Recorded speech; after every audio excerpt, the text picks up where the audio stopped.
Hello and welcome to the Talking City podcast with myself, Alex James, and our regular City correspondent, Joe Bray, in not so regular surroundings over in America following City on tour. We've not got you up too early for this one, Joe, have we? No, it's about 10 o'clock. Not too bad. Very leisurely, very leisurely. Obviously, the tour sort of kicked off in earnest in midweek with City's first game. We've been following it every step of the way with Joe, bringing you plenty of content throughout. And it wasn't a winning start, a 4-3 defeat to Celtic, but that won't phase Pep Guardiola and City too much, given the squad they've got out there. And there were some positives to take, Joe. Yeah, he was fairly happy after the game. He was, I think he'd forgotten that they'd conceded 4 goals and 4 pretty rubbish goals as well. He made it very clear that his entire defence is pretty much academy players, plus Rico Lewis, who's still only 19. And yeah, there were some good attacking moments, but yeah, the back 5 or 6 were very inexperienced, and Celtic had played 3 games, I think, before this game, so they were a lot more fresh and a lot more attacking, and they had quite an experienced squad. A lot of the squad are made up of Scotland players who had an early exit from the Euros, so most of those are on tour. So the context of the game, we probably could have seen a defeat coming, Yeah. but because it's a friendly, because you've got a load of young players, Jemai Simpson-Pusey and Nico O'Reilly were making the first ever senior game. It was that kind of environment, and by the end of it, I think we counted 9 academy graduates plus Ederson plus Maximo Peroni. So that sort of tells you how unfamiliar the team was. And I think Celtic scored the winner on about 70 minutes, and by that time, all the sort of experienced City players had gone off, and it was counting down. But I mean, we didn't think the game would. Well, we didn't think the game was at risk, but we did have an evacuation warning, which was quite a surreal experience at the Keenan Stadium, because it was glorious sunshine. It was absolutely lovely, and they were watering the pitch with the hose, and then all the fans in the stadium had to leave. And I think it was about half an hour where we didn't particularly know what was going on, and we were waiting for a storm because it said there's severe weather in the area. And then the whole evening was lovely, and the storm only came at about 10 or 11 at night, when we had to bravely shelter in one of the bars of Chapel Hill just to get out of the rain. Very noble of you. Very noble of you. It all sounds. It's a pre-season game that sounds very pre-seasony, with a bit of Oh uncertainty yeah. around the game and lots of young players on show. And probably the pick of the players for City was Oscar Bob. I would suggest. Looked really lively. Obviously had a bit of a breakout season last time around. Hugely talented player, highly regarded at City, and probably showed that why Pep and City aren't desperate to jump into the transfer market this summer, when they've got sort of in-house talent such as him ready to step up. Yeah, and we'd heard from Bob the day before, and he'd said, I mean, there's been some sort of rumours from outside the club that he might want to leave, or maybe people saying he should leave because he's not going to get many games. But we saw last season that when he did get the opportunity, he took it and scored a couple of really, really important goals. And he said to us, yeah, he's in the right place, and it's just about taking his opportunity and being patient. And he looked very frustrated. He didn't get involved in the game a lot, and we were saying that, what's going on here? He needs to do a bit more. And then he squeezes a shot under Kasper Schmeichel, and he doesn't celebrate really, and he looks just like he's not having the best game. And I think he said as much after the game. He said, "Yeah, I got 2 assists and a goal, but don't think I played well. I was a bit rusty," which is probably going to be music to Guardiola's ears. But I think the two assists show what he can do. The first one, he twists and turns his man and gets past and just slips the ball into Peroni, who finds the far corner. And the second one, he stands up his man and clips across to the back post for Haaland. And yeah, Guardiola will love the range of play that he did and the assists. And no, I thought he played very well and was very effective. Yeah. One player who perhaps didn't hit the heights, and we've still got question mark after question mark as to what's happened, what will happen, what's going to happen next, is Calvin Phillips. I know Pep Guardiola after the game wasn't sort of drawn into any kind of criticism whatsoever, but difficult to see a long-term future for him at City, isn't it? Well, yeah, we don't expect him to be part of the squad or part of the first team 11 anyway.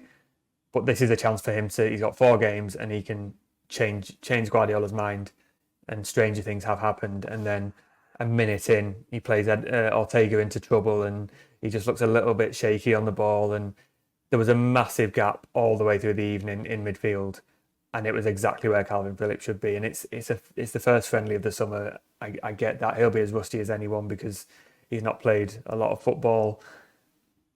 There's just something just doesn't click, and this is the absolute ideal surroundings for him to just reset and try and just play football and show what he's learned under Guardiola. But when he's chasing a needless ball 20, 30 yards up the pitch into sort of the number 10, number 9 positions, and Celtic just play it through him and leave Wilson Esbrand exposed, they score the first goal, similar for the second one.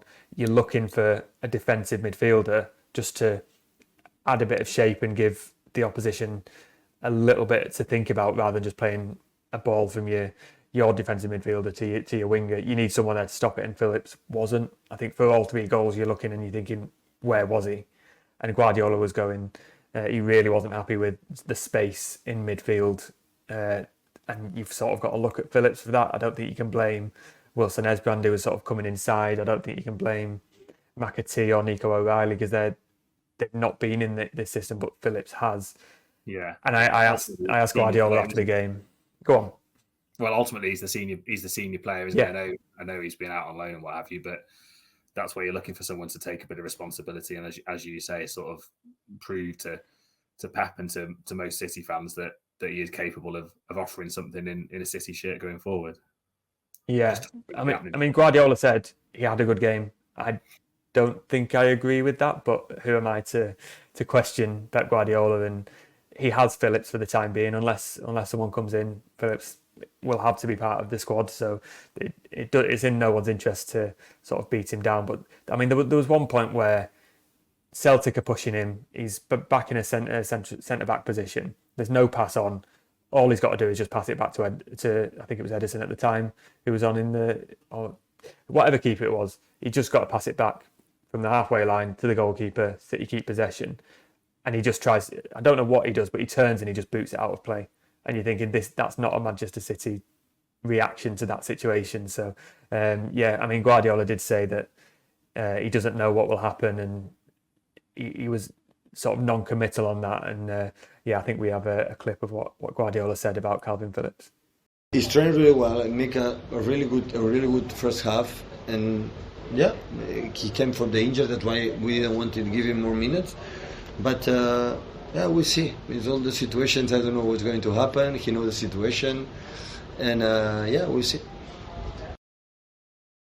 Yeah, so that's Pep's thoughts on Calvin Phillips, and it's the first time for a few weeks, Joe, that you'll have got a chance to sort of put a few questions to the manager and see him in person and get a bit of a feel for how he's going to tackle this season amid contract uncertainty, amid the usual summer rumours around player X and player Y. What were your sort of impressions of him generally? Was he as animated as ever? It sounds like he was, and he was as sort of cool and calm as ever in the press conference. And how did you sort of take him? I mean, the first thing he said was he had a rest and he really needed it, but he's back and he's refreshed. So I think he's been out on holiday. He's been over to the States to watch the Boston Celtics, and he does seem like he's needed that break, and he's back quite refreshed. And he said a couple of times he's happy. He's not made a decision on his contract. He's not going to tell us that, but we can get little clues, and he's saying that he's happy and certainly motivated for the season. And he's talking about transfers, and I think we'll touch on transfers after a break. But it feels like any sort of tiredness and fatigue that he might have felt at the end of the season, just like the rest of us, he just needed a few weeks off to completely switch off, go and spend time with his family, not think about football for a bit. And now he's back, and he looks quite motivated, even without most of his first team players. I think he's said a couple of times that there's 85% of his squad are academy players. So what can you do in that situation? But I think it'll be interesting I might ask him what you can do in that situation. You've got Grealish, Haaland, Bob. Now you've got Kovacic and Gvardiol. Can you implement tactics that you're going to use in the season, or is it just a case of getting fit? And he said his cliche line of all he wants, a successful pre-season, is no injuries. That was his line at the end of one of the press conferences. Yeah, I guess when you've been in charge of a club for coming on 9 seasons, you're going to get some answers that you can sort of write before he says them, Yeah, aren't you? So, what one player who did start and I think was given a bit of a build up in advance of the game from Guardiola was James McAtee. Obviously, been away getting first team experience, plenty of senior games under his belt now, actually for a relatively young player. Guardiola obviously sees something in him. How did he kind of fare in that first game in your opinion? Obviously started the match, played the first half, didn't he? I mean, in terms of the game, I don't think he did too much, but he didn't do too much wrong. So, again, first game of pre-season, you don't want to read too much into too many performances, but he's got a real chance. And I think Guardiola was asked, is there any young players you're looking forward to? And his answer was definitely in support of McAtee, and he said he's curious to see how he does, and he wants him to stay. He feels like there's a role there that he can do that nobody else can do. So when you've got a manager saying, I want you to stay, that's not a bad endorsement of what you do. But Guardiola wanted him to stay last year. McAtee said, no, I need to play regular minutes. And he went back to Sheffield United.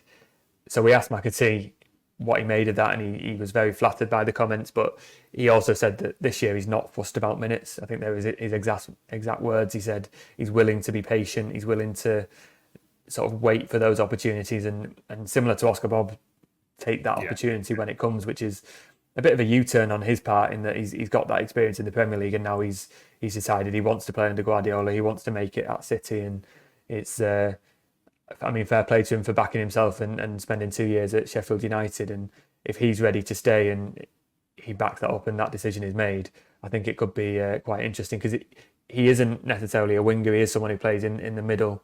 So he's got to compete with Bernardo, Kevin De Bruyne, Julian Alvarez and Phil Foden. That's not easy. But if he can come on at sort of 20 minutes to go in games and give those players some rest, which there's a lot of games and there's not a lot of time to rest players, but just try and do what Oscar Bob did last year and get that goal against Newcastle and play that part in that way, it could be quite a useful weapon. And yeah, like you said, if you've got Bob and McAtee staying, do you need another attacker? I think I worked out with those two and Phillips and Peroni, who we don't know what's going to happen with them. There's 15 players competing for 6 positions, and that includes the likes of Rodri and Haaland, who are nailed on, and then in the big games, De Bruyne, Bernardo and Foden are going to play. So there's a lot of competition in those midfield and attacking areas. So it's going to be interesting to see how those players are managed, and especially the young ones who might be ready to be patient, but will also want to play at some point. Yeah, McAtee might spide an opportunity here, mightn't he? And you're coming into a season where there might be 70 odd games. Mm-hmm. We've got a Club World Cup at the end of it. We've got an expanded Champions League. We know City and Guardiola, they don't stock take a huge squad for the sake of it. De Bruyne's had his injury concerns that's going to come around and again. Rodri always wants a rest, so there might be an opportunity for a few more games this coming season than maybe there has been in the past, which potentially has played into his thinking as well. So all in all, plenty of positives to take. And how was the North Carolina experience for you, Joe? Evacuation warning aside. And I know apparently it hadn't rained in 2 months. It hadn't rained in 2 months, we were told by a couple of the locals, and then Manchester and Glasgow come to town, and we got 2 or 3 really, really bad storms. We were in one restaurant, and just the thunder and the lightning opened, and the main street turned into a river, and that's not an exaggeration. It's sort of an almighty storm, and I liked it. I thought Chapel Hill was nice. I think it would be completely different when 30,000 students are there. They weren't there, so it's quite quiet. But yeah, on game day there was a lot of City fans, a lot of Celtic fans, and made for a decent atmosphere. And I think Guardiola will have liked a very laid back atmosphere and pace of life in North Carolina. They stayed a few miles away in Raleigh, and I mean there was 3,000 fans came to watch the open training. There's still a lot of enthusiasm, even in a place where you wouldn't expect City to be. But yeah, they've arrived in New York now, and everything's 100 miles an hour and completely different. But no, I'd very impressed with Chapel Hill, and I had no expectations going into it. So it was a nice way to start the tour, and now it's just going frantic at every turn. Yeah, you can get the violin out about the rain, Joe, but it's still you're still in America watching Manchester City play This is football. it. So there's plenty of us I'm very conscious not to complain about being here. And I've had lots of problems with flights, and this air conditioning unit behind me was dripping onto the bed when I arrived at 3 a.m. at this hotel, and I'm still not going to complain because I am in the United States watching City and following them. Absolutely, yeah, absolutely. Brilliant. Well, we'll look forward to hearing your tales of your travails and tribulations from New York over the coming weeks as well, I'm sure. Yeah, well, that's if I get to the new location. I think Delta have cancelled more flights in 6 days than they have in the last 2 years, and I've been on the end of 2 of those decisions. So fingers crossed I get to Orlando as well. Nothing like a smooth pre-season, is there? Oh no.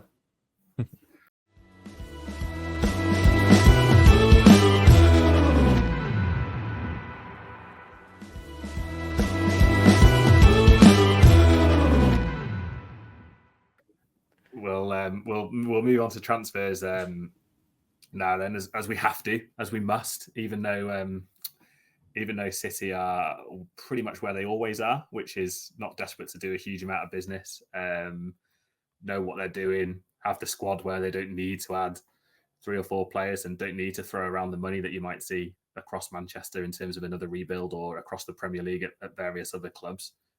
Just sort of give us a brief overview, Joe, as to where we stand, having heard from the horse's mouth, in so to speak, in Pep as to what the next few weeks might hold.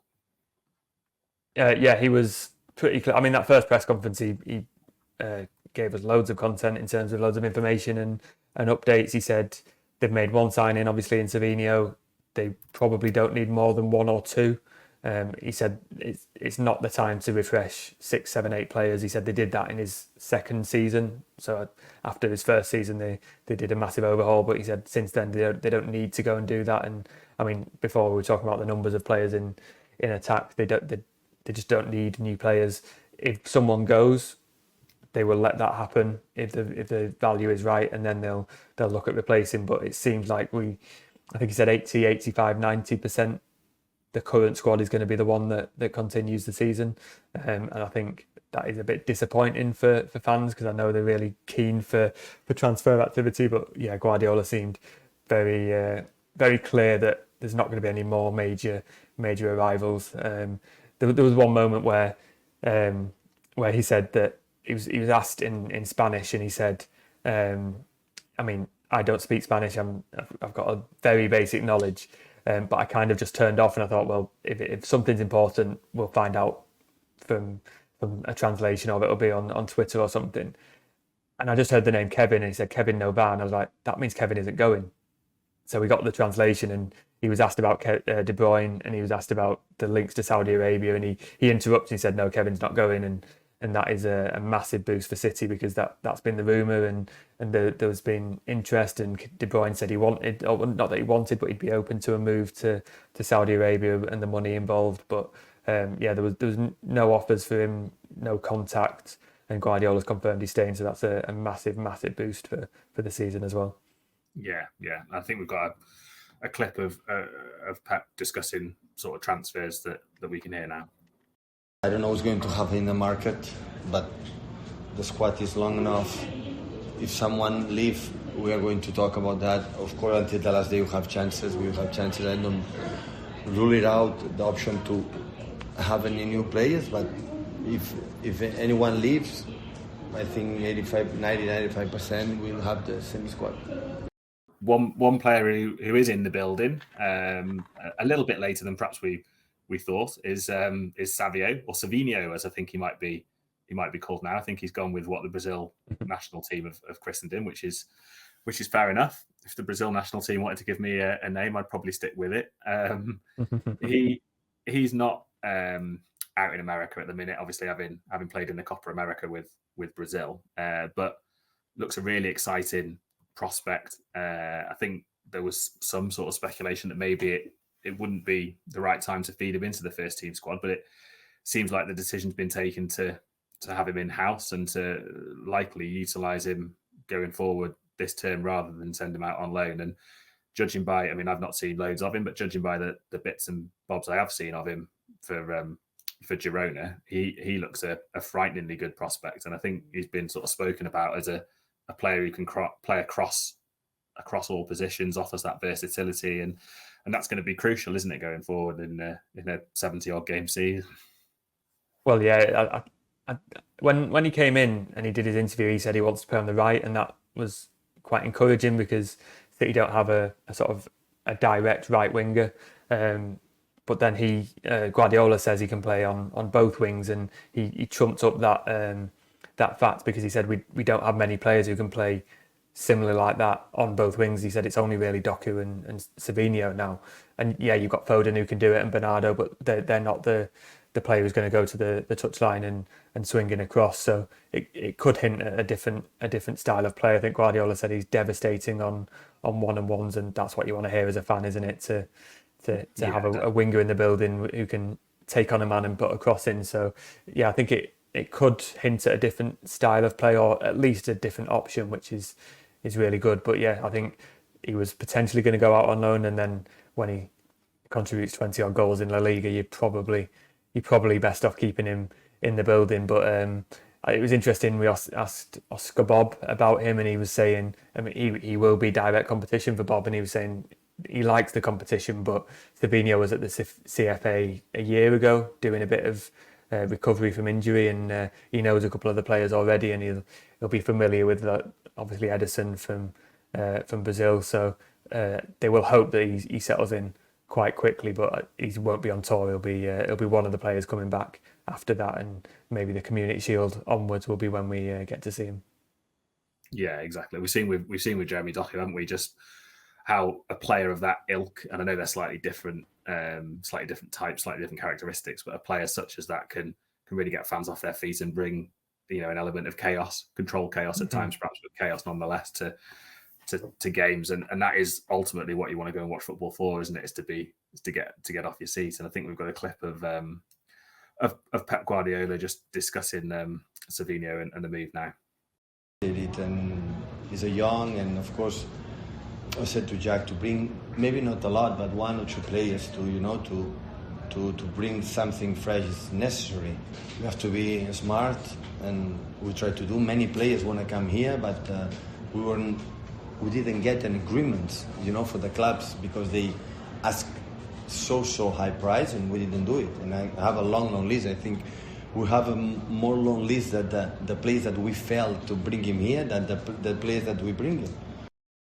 We touched on this before, Joe, a little bit, but just moving it on from transfers to sort of New York, where you are now, and everything being a million miles an hour, and block parties and third kit launches and basketball games and stopping the traffic and all sorts of chaos in the Big Apple. There was a little bit of a hint from the manager, and you sort of touched on it earlier, that he's happy, he's refreshed, and almost why would he want to go anywhere else? Just give us a little bit of insight into the context of that, how that conversation came about, and what you think it means in terms of his long-term City future. Yeah, I think the important thing about those comments, he said, if I'm happy, why should I leave? And they've given me a contract, so let's go. I think that was the gist of what he was saying, and that sounds really encouraging. I think it is, and I think it speaks to his mindset at the moment, that he's completely happy and really motivated for this season. And again, if he's happy and feels like he's got that challenge, why would he want to leave? And when he's considering his contract, that is an encouraging thing. The question wasn't about his contract. The question was about staying at the highest level when you've won everything, and how do you find that motivation? And that's what he was saying. So it wasn't specifically about his contract, but it does give an insight into his mindset as well. And I think he was then shooting hoops, and him and Grealish, and it was a pretty good event. And it was, I mean, Fifth Avenue is on the main streets in New York, and it was just off there, and they shut the road down, and yeah, they've done a lot of stuff already in the last 24 hours. They were training in Central Park. They did a signing at the pop-up shop that they've got at the Rockefeller Center, and I was speaking to some of the fans who were at the front of the queue for the signing session with Ederson and Gvardiol, and the guys at the front of the queue had gone at 11 p.m. the night before, and had slept in the doorway and got themselves to the front of that queue just to see Gvardiol and Ederson and get some shirts signed, and they were saying that they got tickets, and the next lads next to them had arrived at 3 a.m. but they've not got tickets because it's too expensive for the game. So this is as close as they're going to get to the players. So there are some fans here who've never seen City play, and they might never do, but there is still a passion and a love for City, and yeah, it helps when City come and do these things, that they engage with the fans, because these tours are for commercial purposes and getting fitness and making money, but they're also for reaching out to those fans who can't see them all the time, and this might be their only chance. And yeah, it's been an interesting few days, and then we're off to the press conference today up at the New York CFA, which is going to be interesting to see how they've modelled it on the one in at the Etihad, and then we've got the game, which I'm told is close to a sellout. I think there's been a big boost in tickets, which happens over here. It sort of goes slow, and then a few days before the game, you get a massive influx of tickets. So yeah, I think that's going to be. I mean, just to be playing at the Yankee Stadium again is massive and sort of iconic for City, and they'll be coming to the Yankee Stadium in such a better position than I think it was 10 years ago that they last played. And I mean, Guardiola said himself in the first press conference, he said when we were here 8 years ago, he said there was no City fans, there were no shirts, no one came to the training, that sort of thing. And now you've got queues down the road for the training, you've got people sleeping overnight just to get a shirt signed, and you're selling out stadiums. So it just shows how far City have come over the last 10 years or so. Yeah, it's night and day, isn't it? It's night and day. And can't move on from that New York conversation by asking you whether Pep Guardiola and Jack Grealish are any good at basketball. I think they're any good? Any 3-pointers on the cards or not? Well, I wasn't there. I was talking to Josko Gvardiol at the time, but I've seen the clips, and Guardiola did get 3 in a row. So I've not seen what Grealish did, but it seemed like they didn't disgrace themselves. But I mean, he's got a big friendship with the Boston Celtics head coach, and he was there at the game on Tuesday, and Guardiola was at Boston over the summer, and they've welcomed each other to the other camps. I think Guardiola was saying at this question and answer session that he spoke to Joe Mazzulla, I think it is, and got an insight into his tactics before their big finals game, which feels crazy. That would be like Pep giving the tactics of his Champions League final to a fellow coach, or obviously not a fellow football coach, but a basketball coach, and they've got that friendship, and yeah, he clearly likes his basketball, so I think he was quite excited to do that. Yeah, I can imagine. Maybe an unfair advantage if he's taken on Jack Grealish with that background. But you mentioned there you were speaking to Josko Gvardiol, who's obviously only just arrived with the tour party following Croatia's exit from the European Championships. What did he have to say on all things City and all things America? And can we expect? Well, I imagine we can expect him to play some part, if not from the start, on against AC Milan. I'm not sure if he'll start, just because he's probably had 2 training sessions before the game. But it's good to have him there, and it was not good for him that Croatia got knocked out. But Guardiola will be happy that 2 of his senior players can join up on the tour and get some fitness under the belt. He was very interesting. He's obviously been very good at left back towards the end of the season, but you still have Guardiola after he scores a brace at Fulham saying he didn't play well and he needs to do the simple things and do better defensively. And it was a bit of a journey for Guardiola over the season.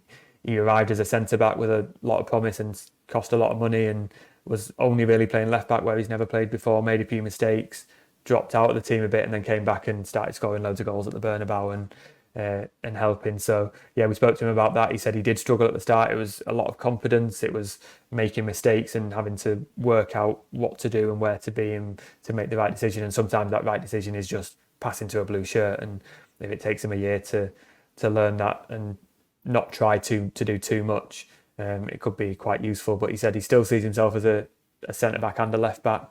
He could potentially move inside and invert this season, which could be an interesting development. And we did see, he didn't play obviously against Celtic, but we saw both fullbacks trying to invert inside, and that was a bit of a different tactic that we've seen. So it'll be interesting to see if that's the plan that he has for Gvardiol. And one other thing that he touched on was the fact that he is still angry about the FA Cup final where he headed the ball over Stefan Ortega, and he really wants you get the sense he really wants that revenge against United in the Community Shield. But he also said win the Community Shield and you've got a sort of the wind in your sails for the season. And Arsenal had that last year because they beat City, and they're looking to do that again this year. So it seems like he's motivated for the season. He's confident now. He's got that confidence back. He's a bit more comfortable in his position, and also a little bit of anger sprinkled in as well. Yeah. You wouldn't put it past him opening the scoring in the Community Shield, would you? After that run he went on with something like 5 goals in 8 games or something, including, as you say, one at the Bernabeu, and there was 2 at Fulham, I think, wasn't there, towards the end of the season. So incredible, really, to come from nowhere to go on that kind of goal scoring run. Yeah, he said he's not the type of player to put a ball in from the byline, but he is the type of player to play a 1-2 with a midfielder and get into the box. And I mean, that's what we saw him do, and he's got that ability. And I was wondering whether City would sign a left back, but it seems like they're going to go with Gvardiol and Ake again, which is, I mean, both of those players have been really good. So you can't argue with them sort of sticking with something that's worked. But yeah, during that run, Guardiola was happy that his player was scoring, but also there was a couple of times he'd go forward and you could see Guardiola furious that he'd left back open. So I think it'll be interesting to see how he sort of combines the desire and the ability to get forward with actually being a left back at the same time. Yeah, definitely. On to Milan this weekend. Again, we've got Gvardiol, who I know you sort of said probably won't start. I guess that's probably the same for Kovacic as well. Having that's just me guessing. But I know that's speculation. You've got three 4 more friendlies to play. It doesn't make much sense. And all the players who played against Celtic had a week and a bit of training under the belt. So I think they'll keep it fairly similar. Wilson Esban isn't a player to invert inside. He did his best. He got caught out a few times. He's better going up and down the flanks, but I think he'll have to start. I think they'll bring in maybe Callum Doyle in defence, just because AC Milan have probably got a better attack than Celtic, and Simpson Pusey did okay, but he is still a young player. I'm not sure if he'll start Calvin Phillips, because I don't think Phillips had a very good game against Celtic, and Peroni came on and did well.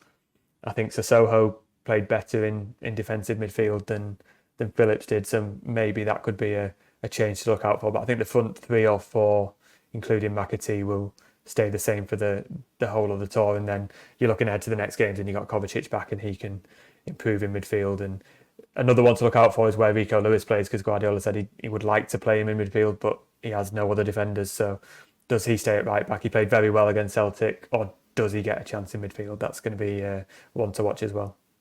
Yeah. A couple of selection points to keep an eye on, really. Even though as you say, sort of 80% of the first team squad aren't there, there's still, the little hints that you kind of pick up and that we probably all read too much into. And he hasn't started Phillips this time, or he started Ortega and Ederson's playing the second half. What does that mean for next season? And we love to read all of those things into pre-season friendlies, whereas I'm sure Pep and City aren't putting too much thought into how their 11 in late July impacts their starting 11 for the opening. And I mean, Phillips went off at half time, and we're thinking, oh well, that's because he's not played very well. And I was looking at the bench, and he wasn't there for the start of the second half, and then he emerges, he's fine, and Guardiola says he's still not struggling, but he's still got the impact after effects of the injury at the end of the season, and he was only ever going to play 45 minutes. So there's always a reason for why these things happen, and in pre-season it's we would love to read into everything, and we probably will do a bit, but yeah, there's sometimes often just a really simple explanation, and if Phillips was a bit injured, maybe that explained why he was not at 100%. Yeah, definitely. So City obviously in New York at the moment. AC Milan this weekend will have all bases covered from Joe out there in New York, assuming there's no more transport issues or suitcase delays or air conditioning problems for him. And then a couple more games to finish the tour with. So plenty to keep across on the Manchester Evening News, both online, in print, on social media, on our WhatsApp channels and YouTube channels as well. And we'll be back negotiating time difference questions for a podcast next week, Joe, depending on where you are in the world. Yeah, and whether I get there and whether my bag follows me there as well. Absolutely. You could be on the street. You never know. Do you know what? This hotel isn't the best, so that sounds quite appealing at the moment.